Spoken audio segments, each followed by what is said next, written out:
Ang pandiwa ay nagsasaad ng kilos o galaw ng isang tao, bagay o hayop. Magaling, Ella! Ngayon, sino naman ang magbabasa ng ating susunod na talata? Sige, hanap ako, ha? Ikaw, Iho. Baka gusto mong magbasa sa ating susunod na talata. Ma'am, di naman po marunong magbasa yan eh. Oo nga po. Mga bata! Mga bata! Huwag katahimikan! Bakit hindi natin siya bigyan ng pagkakataon? Gusto mo ba subukang bumasa, Iho?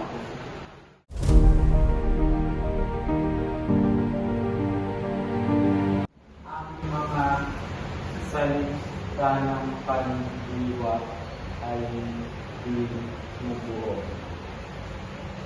Sabi sa inyo, hindi yan marunong magbasa eh. Pumili na kayo. Hindi magandang pagkawalan ng inyong kaklase pag hindi nakakabasa. Okay? Tututuloy na natin ang ating diskusyon.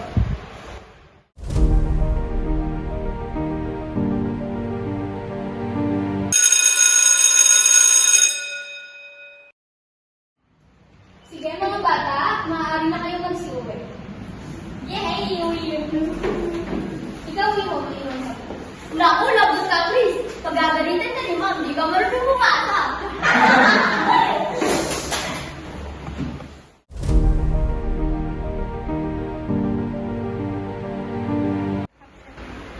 Chris, ang pangalan mo?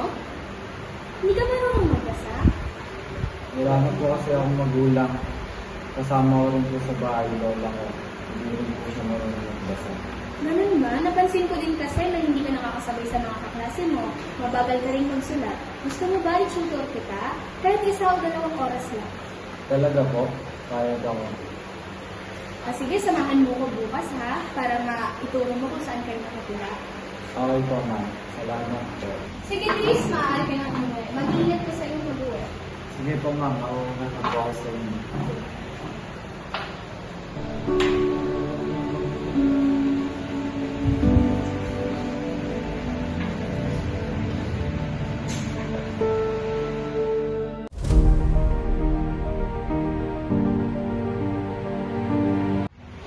Lahat nakauwi na po ako. Oh, mabuti naman. Kamusta ang school? Ayos lang naman po. Kasama ko po yung teacher ko. Naalala niyo po ba yung sinabi ko sa inyo ng nakaraan ko? Yung tungkol po sa kakausapan ko. Oh, siya. Saan ang teacher mo? Papasukin mo at paupuan. Masaya magpalit ka ng damit. Ito po si Ma'am. Sige na ba? Ay, okay. Palit ka ng damit. Hindi po lang, magpapalit lang ang ganun.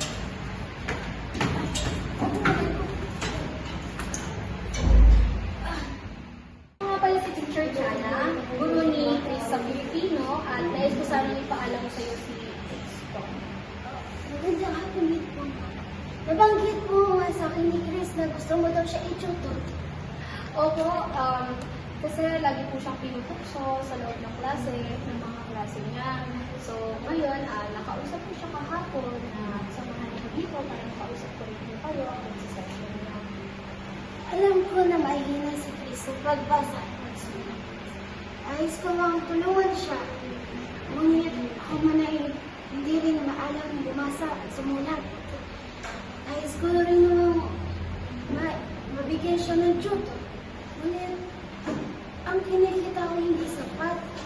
Sapagkat sapat lamang ito sa pagkain namin dalawa. So, Huwag po kayo mag-alala. Ako yung magbo-voluntary na lamang, naturuan si Chris sapagkat malaki ang potensyal ng bata. Marami pa siyang matutunan, kailangan lang talagang tutukan at tulungan ng pansin para mas talong ma-enhance kung ano yung meron din kay Chris. salamat po. Malaking tulong po yan para sa apo ko si Chris. Makakaasa po kayo lang. Maraming salamat po. At Pinoon. At pilihan niya si Chris na magpapalipad sa akin.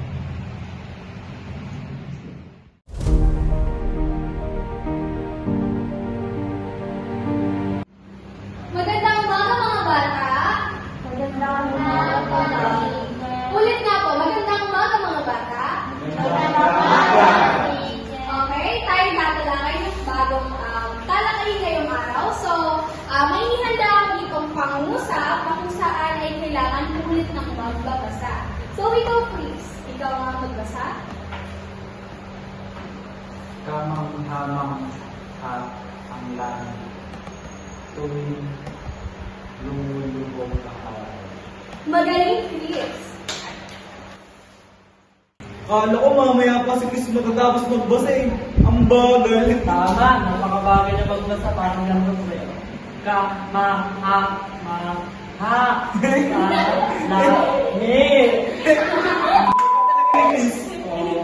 Tumigil na kayong dalawa. Ang sama ng mga ugali niyo. Oo nga, para di naman kayo diba sa mga ganyan ng Policarpio de Castro, hindi niyo ba alam na pambuhuli ang ginagawa niyo? Gusto niyo ba ipatawag ko ang inyong mga magulang? Sorry po mga kapatid. Hindi kayo sa akin humingi ng tawad. Kay Chris kayo humingi ng tawad. Kasi bully ko Please, pasensya na please. Sorry. Nambubuli ko. Huwag din ang uulitin to ha. Sa susunod na mangyayari to, hindi na ako dadalawang isip na ipatawag ang mga magulang niyo. Maliwanag ba? Opo, ma'am. Okay, magpatuloy natin ang pag-aaral.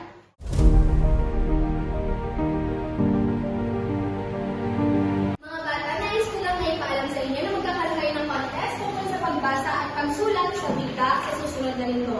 Kaya mag-aral ng mabuti at pag-aralan ng mga lesson na ating tinalakay ngayong linggo. Maraming salamat. Pwede na kayo umuwi. Hindi ba lang po?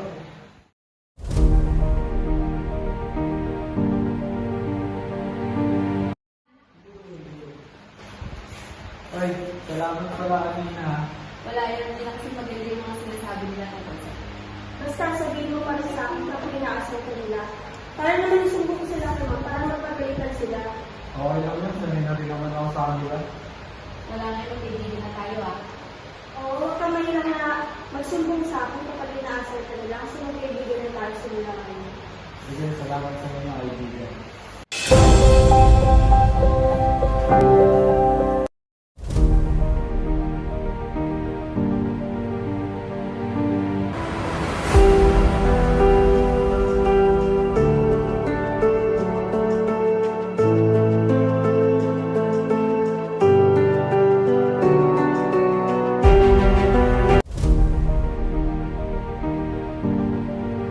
Okay, ang ating unang kalahok ay si Ella para sa pagsusulat sa wika. Palakpakan natin.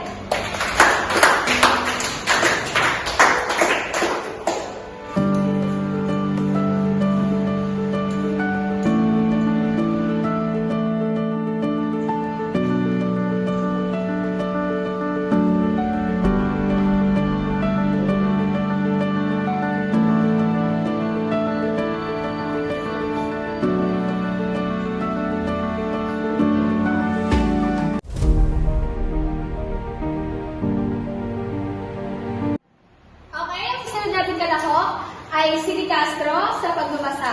Okay, palakpakan natin. Okay. Una. Ang lawa ay hindi lamang isang tanawin. Ito rin ay simbolo ng kalikasan at kagandahan ng dapat panglagaan at pagmalaki. Magaling. Okay, palakpakan natin. Ang susunod na kalahok ay si Chris. Okay, palakpakan natin.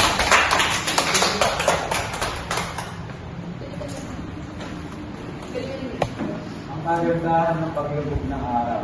Walang katulad ng kagandahan ng paglubog ng araw sa kanluran. Congratulations, Chris! Improvement! Okay.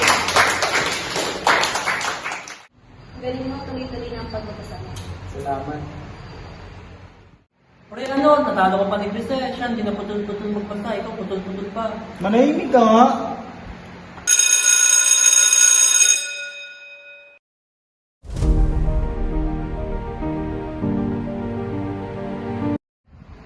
Okay mga bata, gusto niyo bang malaman kung sino ang pinakamataas na scores last time sa pagsusulit natin? Opo, Hindi mananalo eh.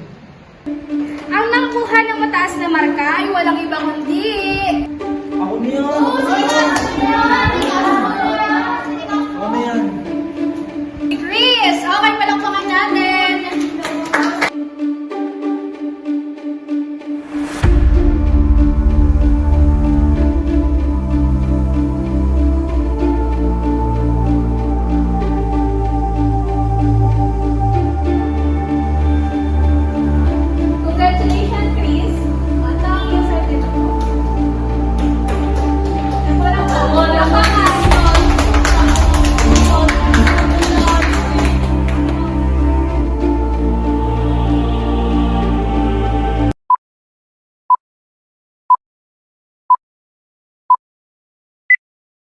Pre, ano, natalo ko pa ni Chris eh.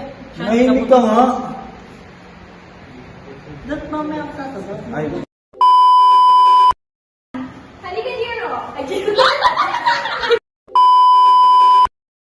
Chris, ang pangalan mo? opo. Hindi ka... Tumango ka lang, hindi ako. Mali-delay yung isang voice. Magandang hapon lang. Ako nga pala si Teacher Shana, ang guro ng iyong ako. Magandang hapon din po, ma'am. Nabanggit po.